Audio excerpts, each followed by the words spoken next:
Chapter 1. The Slave Market of Zoreth. The sun blazed mercilessly over the slave market of Zoreth, a sprawling bazaar of human misery where the desperate and the damned were bought and sold like livestock. The air was thick with the scent of sweat, iron, and the ever-present stench of fear. Kale Verek, a former soldier turned scavenger, moved through the crowd with quiet determination. His boots were worn, his cloak tattered, and his coin purse nearly empty. He had come to Zoreth seeking work, but fate had other plans. Then he saw her, chained to a rusted post. Her golden eyes burned with defiance despite the bruises on her arms. Her name was Lysara, a woman of the fallen house of Vane, once nobility, now reduced to property. The auctioneer barked her price, 50 silver crescents, a fortune Kale did not have. Yet something in her gaze called to him. Chapter 2. The Last Coin. Kale counted his coins. 49 crescents. All he had left in the world. He had planned to use it for passage off this cursed planet, but as he looked at Lysara, he knew he couldn't walk away. 49, he said, stepping forward. The auctioneer sneered. The bid is 50. Kale clenched his jaw. He had nothing else. No weapons to trade, no favors to call in. Then he remembered the one thing of value he still carried. His father's ring, the last remnant of a life before war had broken him. He pulled it off his finger. This is worth 20 crescents. Take it and let her go. The auctioneer snatched the ring, bit it, then grinned. Done. The chains fell from Lysara's wrists, and she stumbled forward. Kale caught her, steadying her. Why? She whispered. Because no one deserves chains, he replied. Chapter 3. A Dangerous Escape. Freedom was only the beginning. Lysara's former owner, the warlord Draxus, had not intended to sell her. She had been stolen by slavers, and he wanted her back. By sundown, bounty hunters scoured the streets. Kale and Lysara fled into the Undercity, a maze of tunnels and forgotten ruins. She was weak from captivity, but her spirit was unbroken. You should have left me, she said as they hid in the shadows. Now you'll die for nothing. Kale checked his pulse rifle. I've died before. It didn't take. She studied him. This stranger who had given up everything. Who are you? Just a man who's tired of seeing good people suffer.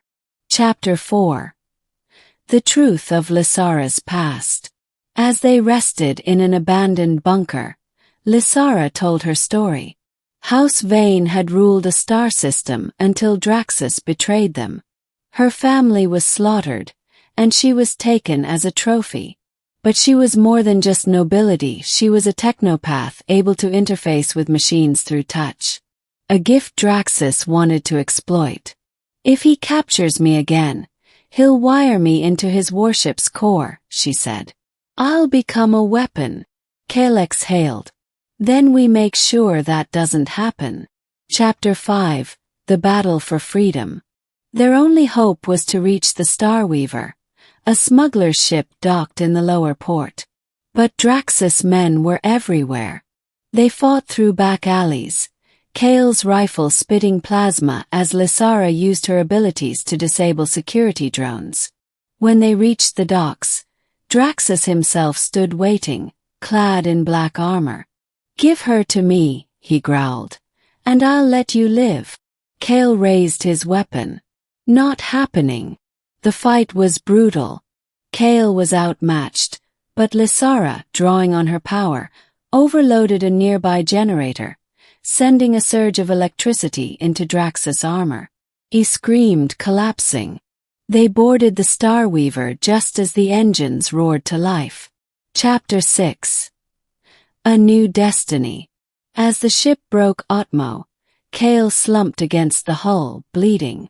Lysara knelt beside him, pressing a hand to his wound. Don't you dare die on me, she whispered. He smiled weakly. Wouldn't dream of it.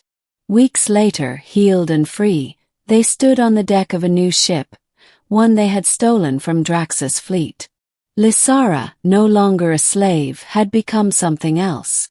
His partner. His equal. And one day his wife. Kale had given his last coin to free her, but in return she had given him a future. Together they would carve their own fate among the stars. The name Caleth Hale became more than a whisper among fringe worlds. Together with Tomas, she transformed the old outpost into a haven, a place where the broken, hunted, and enslaved could find sanctuary. They called it Freehold. Tomas grew older, his once iron back stiffening with age, but his eyes never lost that sharp Terran spark. Caleth remained fierce, wiser with time, a legend to some and a ghost to her enemies. She trained others now, escaped slaves, orphaned children, deserters from cruel empires. Not with fear but with hope. One evening, under the double eclipse sky of Gravos 9, Caleth sat beside Tomas on the same ridge where he had once offered her the ring. "You gave up everything for me," she whispered. "I didn't give up," Tomas replied with a smirk. "I traded up." He reached into his jacket, still patched from their first fight together, and pulled out a small holochip. One last surprise. It flickered to life, displaying a newly registered starship, the Sovereign Flame. Fully registered, legally owned, untraceable. "For us," he said. "To go where we want, no more hiding." She looked at him, silver eyes glistening. "You gave your last coin once. Now you give me the stars." "No," Tomas said, pulling her close. "Now we share them." In the distance, a group of children Caleth had trained sparred beneath the moonlight. Freehold had become more than a home. It was a symbol. From a chance meeting in a market of chains, to a home carved from a war-torn world, to a legacy of freedom and love, they had changed not just their fate, but the course of others. And it all began with one act of kindness, and the coin he gave to buy her freedom.